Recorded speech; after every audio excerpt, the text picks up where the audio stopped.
Hey, welcome back to the program. All of us have been following this Ferguson, Missouri situation, the killing of this young man, Michael Brown, and the aftermath of what's happened. And questions are being asked, is this a reflection of America today? I don't know if you know Ferguson. I know Ferguson, Missouri very, very well. Went to high school up in that part of the country at Ladue High School, which is about a 10-minute drive from Ferguson. Dated girls in Ferguson. I've been in Ferguson on many, many occasions, up there about a month ago.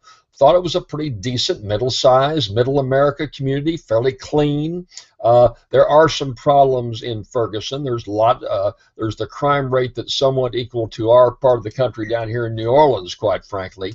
But still, you didn't sense the racial strife that now has come out after the aftermath of the shooting. Sad thing is, there's no winners up there. No winners at all in Ferguson. I don't care what side of this debate you're on, who you represent.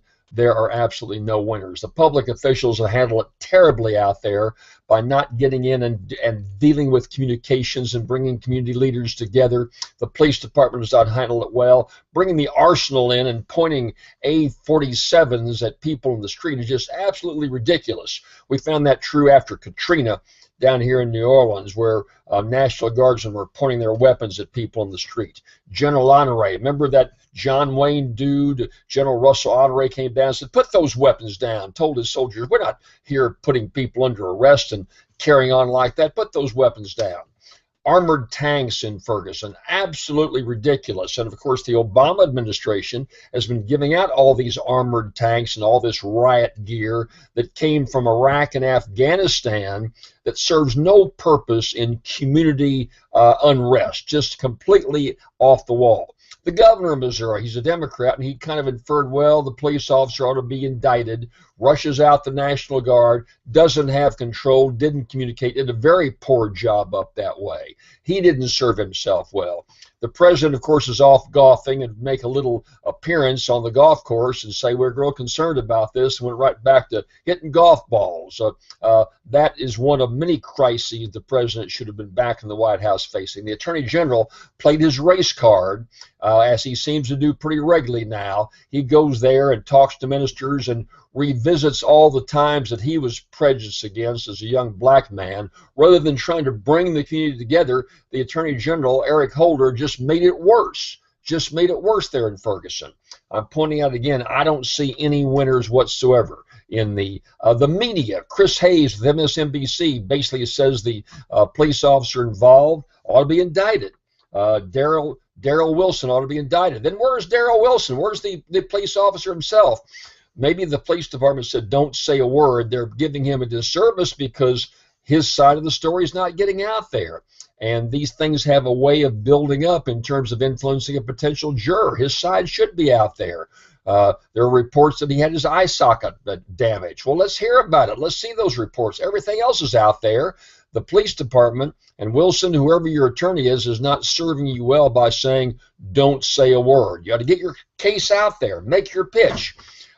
I've seen that Ferguson, Missouri has a majority white membership on the council that runs Ferguson. The mayor is white. The chief of police is white. Well, let me tell you what. Elections come up. 67% of Ferguson is African American. And you know what happened? African Americans just didn't go out and vote to the numbers that the white community did. So, you know, elections have consequences. Instead of bitching about the fact that you don't have enough representation, go to the polls and vote and do something about it. Michael Brown, there was a report in the New York Times, a long story in the New York Times about how he'd found Jesus and saw angels and told his parents about how it changed his life. And they painted the whole picture about what a great kid this was. They didn't happen to mention the fact that he stole cigars and roughed up the convenience store owner minutes before he was shot. The kid's a thug. The kid's a thug. Now, that doesn't justify the shooting. That doesn't justify him being shot. But he's not a good kid. He's a theft. He's a thug.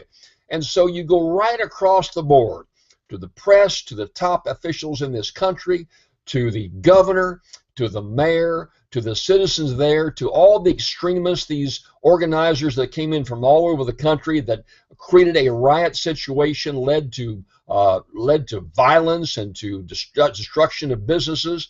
It just was left a bad taste in your mouth. You know, I live down here in the deep south in Louisiana where we had our share of violence in the past. But let me tell you what, we handle our business pretty well right now. And the reason we do, I had a supper last night with a number of Louisiana legislators.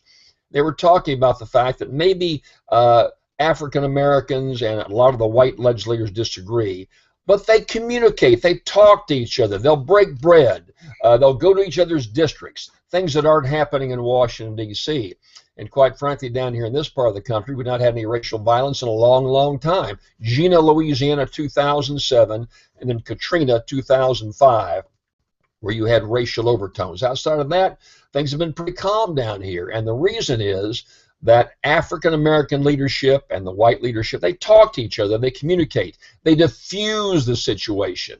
And that certainly did not happen in Ferguson, Missouri. Some lessons to learn from all of us rednecks down here in the South, for you folks up there in the Midwest. We hope it settles down, that a fair, that Officer Wilson gets a fair trial. He should get a fair shot, make his case, then we'll try to move on, make this a better situation in the future. I'll be right back.